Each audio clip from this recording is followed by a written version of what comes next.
हज़रत बहादुर फ़कीर लिगारी।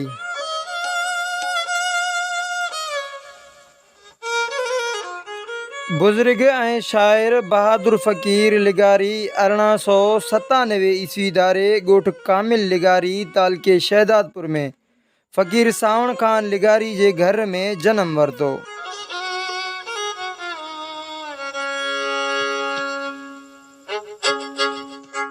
हिन सिंधी फाइनल ताईं तालीम हासिल कई हुई। खेसि सिंधी, उर्दू, फ़ारसी ऐं अंग्रेज़ी जी चङी ॼाण हुअसि।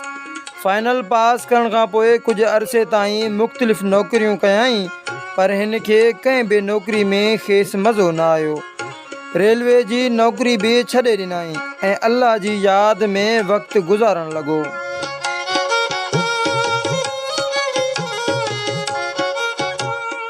हिन पीर सैयद शाह मर्दान शाह अवल कोट धणी जे हथ ते बैयत करे ज़िकिर वरितो ऐं शहदादपुर खां 8 किलोमीटर उत्तर तरफ़ रेलवे लाइन जे उलहंदे पासे भिट ते रही रियाज़तूं कयाईं ऐं चिला काटियाईं।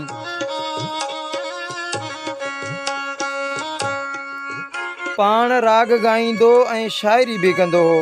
केतिरो ई कलाम लिखियो हुआईं, पर कंहिंखे बि उतारण न ॾिनई। कलाम चवण वक़्तु त मथसि कैफ़ियत तारी थी वेंदी हुई।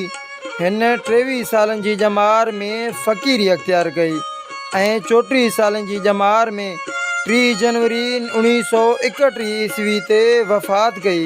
संदसि क़बर ते ख़ूबसूरत रोज़ो अॾियल आहे, जिते हर इस्लामी महीने जी 11 तारीख़ ते सूफ़ियाने राग जी महफ़िल थींदी आहे ऐं हर जुमे ते लंगर पिणु थींदो आहे, जॾहिं त संदसि उर्स हर साल 11 ऐं 12 रमज़ान ते थींदो आहे, जंहिंमें सूफ़ियानी राग जी वॾी महफ़िल पिणु थींदी आहे ऐं सॼी सिंध मां सूफ़ी रागी शरीक थींदा आहिनि।